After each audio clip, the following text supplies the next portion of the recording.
औज़ुबिल्लाहिमिनश्शैतानिर्रजीम बिस्मिल्लाहिर्रहमानिर्रहीम रब्बि इश्रह ली सदरी व यस्सिर ली अमरी वहलुल उक़दतम मिन लिसानी यफ़क़हू क़ौली रब्बि ज़िदनी इल्मा रब्बि ज़िदनी इल्मा रब्बि ज़िदनी इल्मा वल्हिक़नी बिस्सालिहीन अल्लाहुम्मा इन्नी अस्अलुका इल्मन नाफ़िअन रिज़्क़न तय्यिबन व Amlan मुतक़ब्बलन. Assalamu alaikum students. Today you are going to learn about the petroleum. This is the part 4 of industrial chemistry, chapter number 22.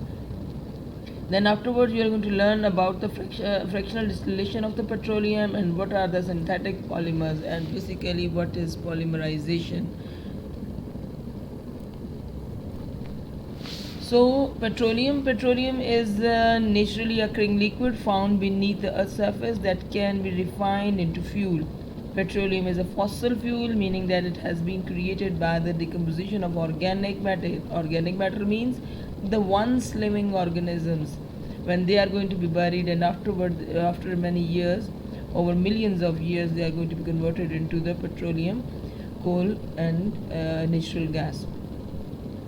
A petroleum is a mixture of very large number of different hydrocarbons. The most commonly found molecules are alkanes, paraffins, cycloalkanes, naphthalene, aromatic hydrocarbons, or more complicated chemicals like the asphaltenes.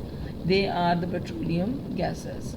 So on the right side, this is the excavation of the petroleum machines, and this is the petroleum. The crude oil is a mixture of the comparatively volatile liquid hydrocarbons compounds composed mainly of hydrogen and carbon, though it is also contains some nitrogen, sulfur and oxygen. Those elements form a large variety of complex molecular structures, some of which cannot be readily identified. This is the crude oil made, the barrel of the crude oil, the 1 gallon. It contains the diesel, other distillates, jet fuel products, different products of the lubricants, heavy fuel oil, residues, liquefied petroleum gas, LPG, and the gasolines. These are the composition here. This is the segregation and the composition of the crude oil. Basically, crude oil contains the organic compounds, inorganic compounds, and the inorganic compounds like the nickel, vanadium, and iron, sodium ions, calcium ions, the chloride ions are there.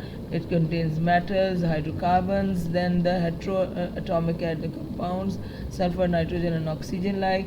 So basic components are carbon dioxide 0.16%, hydrogen sulfide, nitrogen, methane, ethane, propane, and butane, isobutane, isopentane, n-pentane, hexanes, heptanes, plus all these, the ratios percentages are given over here. These all contains this is the composition of the crude oil. Now you are going to learn about the fractional distillation of the petroleum. It's the process by which the oil refineries separate crude oil into different more useful hydrocarbon products based on their relative molecular weights in a distillation tower. On right side, this is the distillation tower.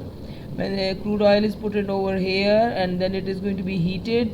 After heating on 20 degrees Celsius temperature, the bottle gas or the cylinder gas, the LPGs are there.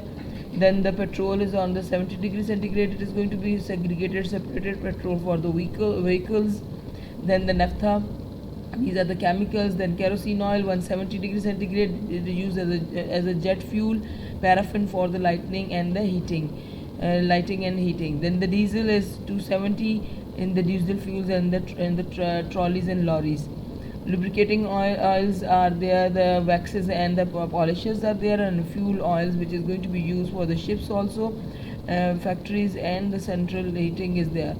And then the bitumen is the carpet which are going to be the roofing and the carpeting of the road is there. 340 degrees Celsius temperature it is going to be separated. So small molecules, low boiling points, light in color and easy to light and runny. Large molecules, high boiling points and contains dark in color and hard to light, and they are thick. So basically, fractional distillation of the crude oil. These are the refinery gases: gasoline, naphtha, kerosene oil, paraffin, diesel, fuel. This all contains over here. The boiling points are given. The carbon chain length are there.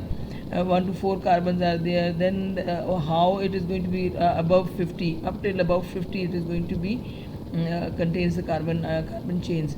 Hydrocarbon present like this up to the isocyanate C20. Then uses are there, then the viscosity and the flammability are there for the all this is the composition of the crude oil. Now the next topic is about the synthetic polymers. Synthetic polymers are derived from the petroleum oil and made by the scientists and the engineers. Examples of synthetic polymers include the nylon, polyethylene, polyesters, Teflon. Teflon is the non-stick pans, and epoxy. Epoxy adhesives are there. Natural polymers are in nature and can be extracted. Examples of naturally occurring polymers are silk, wool, DNA, cellulose, and the proteins. So basically there are two types. One is the natural polymers and the other one is the synthetic polymers. In natural polymers exist in living things. Examples are protein, amino acids, protein polymers, and amino acid is the monomer, carbohydrates, glucose, carbohydrates are there. Natural rubber, isoprene, and the natural rubber polymers are there. Monomer is the isoprene and it will form the natural rubber. And synthetic polymers, basically they are man-made by the chemical processes in the laboratories, and the raw material which is going to be used is the obtained from the petroleum after refining and the cracking processes. So examples are the plastic fibers, elastomers, and the two types of the polymerization: additional polymerization, condensation polymerization are the two types of the synthetic polymers.